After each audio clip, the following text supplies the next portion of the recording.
Bonjour et bienvenue dans ce 101%. Aujourd'hui, vous aurez une critique, la Minute du Geek et Katsuka. Et sinon, comme promis, je vais vous parler un petit peu de mon tournage. Et du coup, aujourd'hui, on va parler de pourquoi c'est Système D, le tournage que je suis en train de faire. Mais tout de suite, les news.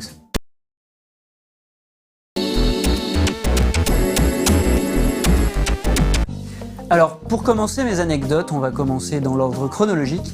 On a tourné une scène qui se passe dans un squat à Charleroi. Alors il faut savoir que quand on vit en Belgique, Charleroi, c'est un peu la cour des miracles. C'est l'endroit où les choses folles se passent, où c'est dangereux, où il se passe des choses un peu folles. Par exemple, pour avoir une petite anecdote, il y a un réalisateur qui s'appelle Jean-Jacques Rousseau, qui en gros met une cagoule, parce qu'il veut pas qu'on voit sa tête, parce qu'il pense que si on photographie sa tête, ça vole son âme.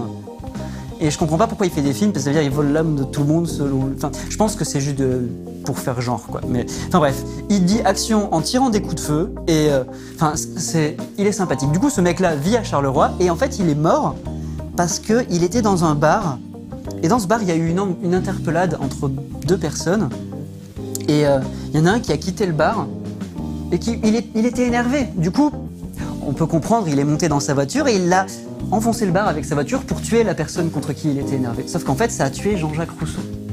C'est pour dire comment on nous vend Charleroi en Belgique. Et du truc, je sais même pas si cette anecdote est vraie, juste on me l'a dit, et c'est juste pour vous vendre le fantasme que représente Charleroi pour un Bruxellois lambda.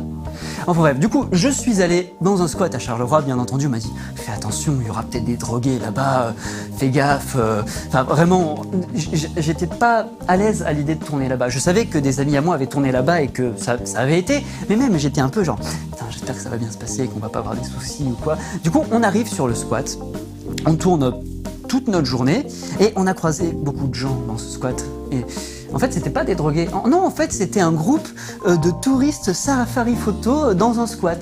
On a croisé beaucoup de vieux en train de prendre des photos de notre tournage, qui étaient tout gentils de loin, comme ça, genre « Oh, dis donc un tournage !» Ce qui, du coup, était un peu chiant pour la prise de son, mais on n'a pas croisé de drogués. Et ils étaient tous très gentils, et ils étaient même très nombreux d'ailleurs. Enfin bref, et on a fini notre tournage, on a quitté du coup le squat. Après une demi-heure de route de retour à Bruxelles, on se rend compte que l'actrice principale a oublié son portable sur les lieux. Et du coup, en panique, on fait demi-tour, on tourne là-bas, on trouve pas le téléphone, on fait mince, sûrement qu'un mec de Charleroi l'a volé, un truc comme ça. Et là, via le smartphone d'un des autres membres de l'équipe, on voit sur le compte Facebook de notre actrice qu'il y a quelqu'un qui a mis avec son compte « Excusez-nous, on vient de trouver votre téléphone portable, appelez-nous là ». Et du coup, on rappelle les types, c'était des skateurs qui étaient passés dans le squat pour faire des tricks dans le squat qui du coup très gentiment nous ont ramené le téléphone portable alors qu'ils étaient rentrés chez eux, ils ont fait le chemin pour revenir, pour nous retrouver. Voilà. Du coup on est très déçus, je suis très déçu de Charleroi, je m'attendais vraiment à pire. En fait c'est des gens très charmants. Allez, la critique.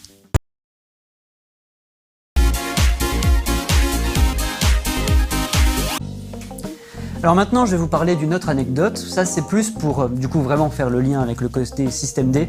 Là, avant, le côté Système D, c'était le côté on tourne sans autorisation dans un squat. Bah là, le côté, ça va être pour les chouettes objets qu'on a sur le tournage. On a dû faire un plan où, en gros, on avait besoin d'un travelling motorisé. Le principe, c'est qu'il fallait qu'on fasse un travelling et qu'on fasse un fondu pour qu'un personnage disparaisse du travelling. Sauf que pour faire ça, il faut que le travelling aille exactement à la même vitesse sans la personne et avec la personne pour que quand on fait le fondu, il n'y ait que la personne qui disparaisse et pas le placement de la pièce qui n'est pas exactement le même. Donc c'est compliqué à faire, vraiment c'est une grosse machine qui coûte très cher. Nous on a fait ça avec un moteur Lego et ça s'est très bien passé. Donc je pense que ça nous a vraiment fait faire une énorme économie. C'était pas cher. Pour continuer sur ce sujet, il faut savoir qu'en fait le chef-op c'est le mec qui fait la lumière, sur mon film, eh bien, il est très Système D. Il a construit tout son matériel de lumière, et donc c'est ça qu'on a utilisé. Donc j'avais beaucoup de matériel lumière sur ce projet. Donc ça a beau être Système D, j'ai jamais eu autant de lumière sur un film que j'ai fait. Et en fait, il y a plein de trucs, enfin je veux dire, il y a des lumières, elles sont en carton. Mais en même temps, tout marche très bien, c'est chouette, hein, c'est dimmable, on peut faire varier la lumière, on peut changer la couleur et tout. Juste, tout ça, ça tient dans du carton. Impressionnant à voir, c'est curieux. J'avais fait venir un ami à moi de l'école, quand j'étais à l'école, qui fait partie des mecs que je trouve a vraiment un bon sens de l'image, il fait de très belles images, c'est très bien éclairé aussi. Et c'est comme ça, donc je l'avais fait venir pour qu'il vienne aider mon chef op, parce que je savais qu'il serait efficace pour l'aider à installer les lumières, tout ça. Et je sais que lui, ça lui a fait un peu mal à l'âme de voir du matériel aussi visuellement cheapos. Je crois que même il se moquait un petit peu en fond dans le tournage sans qu'on le sache, parce qu'en fait ça se voyait grave. Et je sais que quand il est rentré chez lui, il est dans une coloc avec 8 autres mecs de ma classe, donc je les connais tous aussi, et il a montré ça, il s'est moqué de nous auprès de tous ses amis, enfin de tous ses colocs, et ce qui est rigolo, c'est que tous ces colocs sont venus me voir en disant « mais putain, mais c'est ouf, c'est qui ce type, comment est-ce qu'il fait tout ça ?» Parce que c'est vrai, c'est impressionnant, ça a beau être en carton, et effectivement, ça n'a pas l'air pro visuellement, ça marche comme il faut, et c'est cool. Enfin voilà, du coup, c'était pour vous parler un peu du côté système D du matériel. Allez, la minute du geek, hyper édition.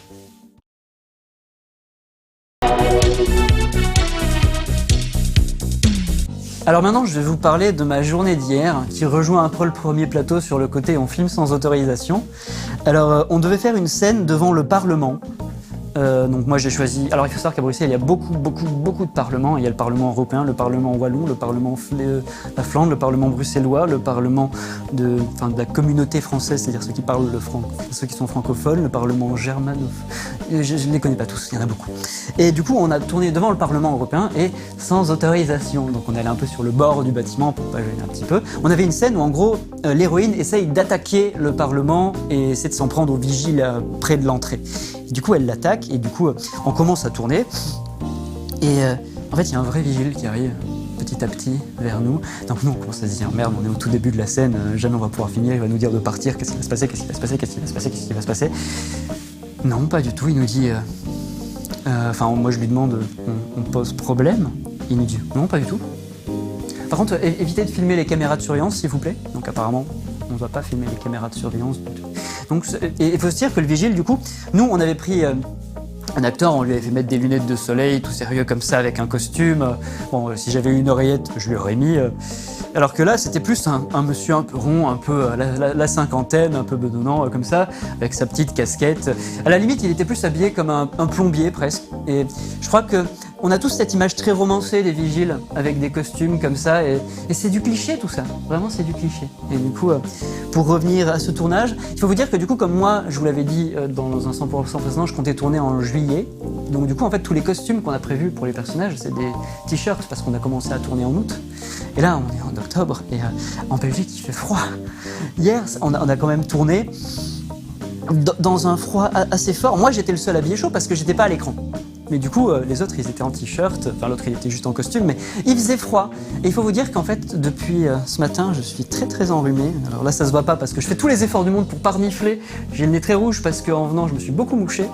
Mais en fait, je crois que c'est juste un retour de karma parce que pour ce que j'ai infligé à mes acteurs hier, moi, j'étais au chaud, mais c'est quand même moi qui suis tombé malade. Voilà. Allez, maintenant, Katsuka.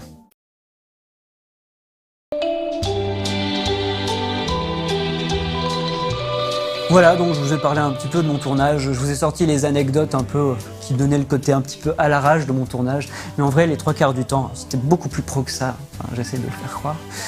Et voilà, donc c'est chouette, je vous en parlerai un petit peu plus une autre fois, à la prochaine.